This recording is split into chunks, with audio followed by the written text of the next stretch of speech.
Felipe Luiz concedeu entrevista coletiva, falou sobre Gerson, foi questionado sobre vai continuar sendo capitão e também titular da equipe durante essa competição.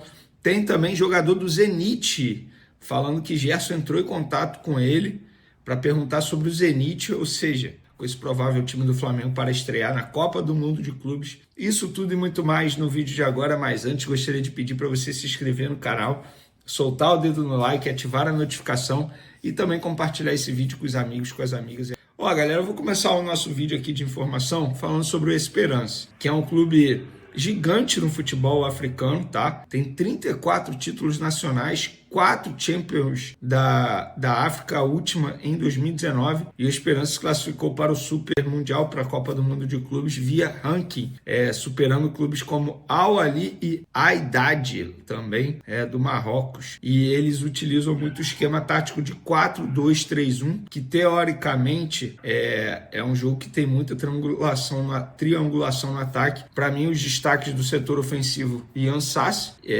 que é um ponta, não é centroavante, né? É um meia atacante, digamos assim, e o Rodrigo Rodrigues, que é um 9, como se fosse o Pedro do Flamengo. Ele é um 9 clássico, né? Que faz muito pivô, inteligente demais sem a bola, e eu acho que o Flamengo tem que tomar cuidado. Estava conversando com pessoas que acompanham o futebol, tive que entrar em contato com jornalistas que acompanham o futebol do Esperance. Eles falaram que o ponto forte do Esperance é o jogo sem a bola, pressão alta. Parece até que eu estou falando do Flamengo, mas fica aí algumas informações sobre o Esperance. Vamos falar agora do provável time do Flamengo, galera. É o seguinte, estava até vendo um vídeo lá do companheiro Paparazzo Rubro-Negro, que ele está lá nos Estados Unidos, que no teste, porque o estádio estava fazendo um teste para chamar a escalação, e nesse teste botaram a seguinte escalação no Flamengo, tá? Rossi, Varela, Léo Ortiz, Léo Pereira, Ayrton Lucas, Pulgar, Gerson, Arrascaeta, Luiz Araújo, Cebolinha e Pedro. Eu, particularmente, não acho que vai a campo esse time, tá? E os colegas que estão acompanhando o dia a dia do Flamengo lá nos Estados Unidos trouxeram a seguinte provável escalação: Rossi, Wesley, Léo Ortiz, Léo Pereira e Alexandro. Pulgar, Jorginho, Arrascaeta, Gerson, Luiz Araújo e Bruno Henrique. Eu, particularmente, acho que nesse time aí, eu só faria uma mudança. Eu, de verdade, eu até busco entender, aceito as justificativas, mas o Pedro, considerado o melhor 9 do futebol sul-americano, ser reserva do time para o Bruno Henrique ser o centroavante, eu considero um absurdo. O Bruno Henrique está jogando muito mal há muito tempo. Eu iria aceitar se o Bruno Henrique estivesse fazendo bons jogos, estivesse fazendo gol, porque isso é importante de um centroavante, e ele está jogando como centroavante, mas não é o caso. Deixar o Pedro no banco de reserva para o Bruno Henrique, que vive a sua pior fase com a camisa do Flamengo desde 2019, eu acho um absurdo. Vou ser bem sincero. Inclusive, torcedores nas redes sociais também acham, tanto é que resgataram um vídeo do Felipe Luiz falando que na época o Pedro estava lesionado ainda, se recuperando da lesão, quando o Pedro voltar, seria um dever dele fazer a equipe jogar para o Pedro. E ele não está cumprindo com o que ele falou na ocasião. Repito, nada contra as ideias do Felipe Luiz, mas você deixar o Pedro no banco para o Bruno Henrique, que vive um momento horrível, eu particularmente não concordo. Mas Felipe Luiz obviamente entende mais de futebol do que eu, entende muito mais do Flamengo, porque é ele que está vivendo o dia a dia. E ele, obviamente, quer o melhor para ele e também para o Flamengo. A ver qual será a escalação no Flamengo para o jogo dessa segunda-feira. Estou extremamente animado e ansioso. E por falar em Felipe Luiz, ele deu entrevista coletiva, falou sobre muita coisa, que o time está preparado, que os jogadores estão ansiosos, que os jogadores têm noção do que é representar o Flamengo nessa competição, da oportunidade que eles estão tendo, que isso é um privilégio.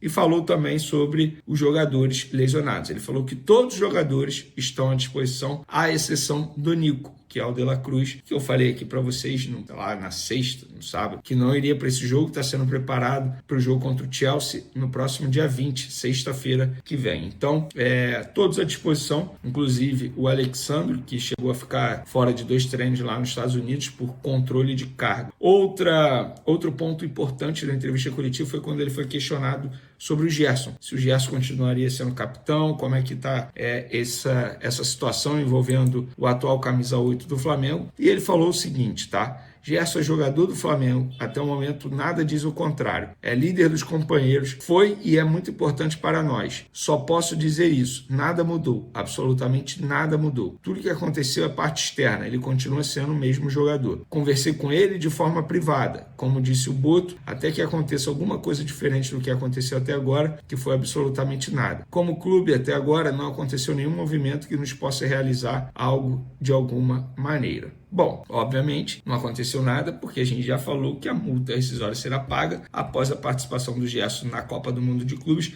a pedido do próprio Gerson, inclusive para o Zenit. Mas, horas antes do Felipe Luiz falar isso, o Luiz Henrique está fazendo participação na Cazé TV durante a Copa do Mundo de Clubes.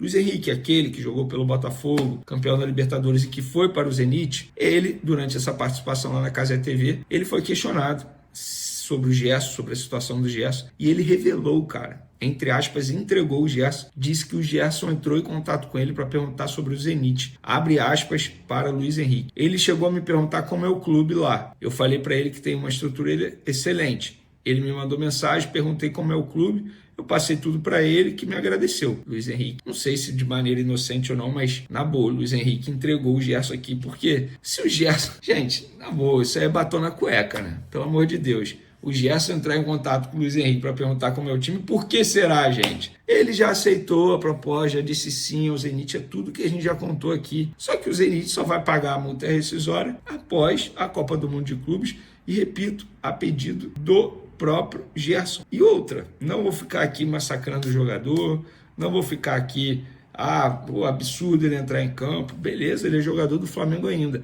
Eu acho que, pensando no lado, digamos assim, empresarial, eu acho que a única parte que poderia chegar para ele e falar não entra em campo seria o próprio Zenit. Porque se ele se machucar, a negociação não vai acontecer. Mas vendo ele vai se machucar, ele nunca se machuca. Gente, a partir do momento que ele entra em campo, ele tem o risco de se machucar. E não é se machucar, lesão muscular, é dobrar o joelho, ter uma entorse no joelho. Enfim, pode acontecer muita coisa. O Flamengo não vai chegar para ele e falar não entra em campo. Se o Gerson pediu para pagarem a multa só após a Copa do Mundo de Clube, porque ele está com muita vontade de representar o Flamengo, se despedir do Flamengo pela porta da frente, jogando um bom futebol nessa competição super importante. Então, é isso, gente. É desfrutar do Gerson aí, os últimos jogos. Repito, não vou ficar aqui crucificando ou criticando o torcedor que chama o Gerson de mercenário. Cada um faz o que quiser, óbvio, dentro do limite. Só sou contra ficar xingando a filha do jogador, que, pelo amor de Deus,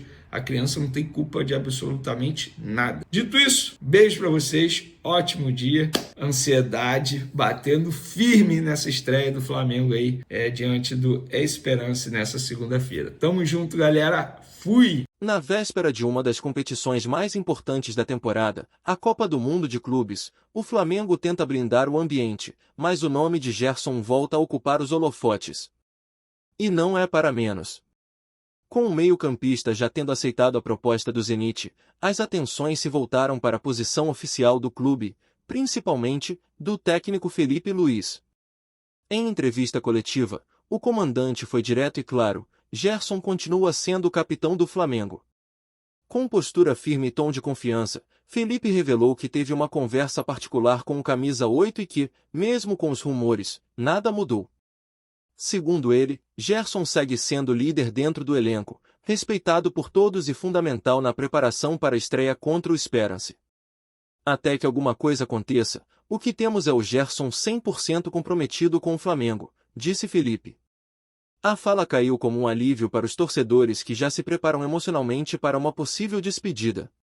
Mas até lá, a faixa segue no braço do Coringa. O bastidor da negociação já é conhecido. O Zenit aguarda apenas o fim da participação do Flamengo no Mundial para depositar os 25 milhões de euros exigidos pela diretoria rubro-negra, e o pagamento terá que ser à vista, sem parcelamento, como foi com De La Cruz no River Plate. Internamente, todos sabem que Gerson já sinalizou positivamente para a proposta russa. O próprio Luiz Henrique, atacante do Zenit, revelou que foi procurado pelo Meia, que quis saber tudo sobre o clube, estrutura, ambiente, estilo de vida. Ou seja, a decisão já parece tomada. Mas o que surpreende é a maturidade com que Gerson está lidando com a situação. Mesmo com os rumores se intensificando, ele segue treinando com intensidade, orientando os colegas mais jovens, sendo o primeiro a chegar e o último a sair. Sua postura tem sido exaltada no ninho do urubu, e isso reforça ainda mais a fala de Felipe Luiz: enquanto vestir o manto sagrado, Gerson continuará sendo um capitão dentro e fora de campo. Para a torcida, que acompanha cada passo com o coração na mão, a sensação é de déjà vu. Foi assim também quando Gerson deixou o clube em 2021 para ir ao Olympique de Marselha.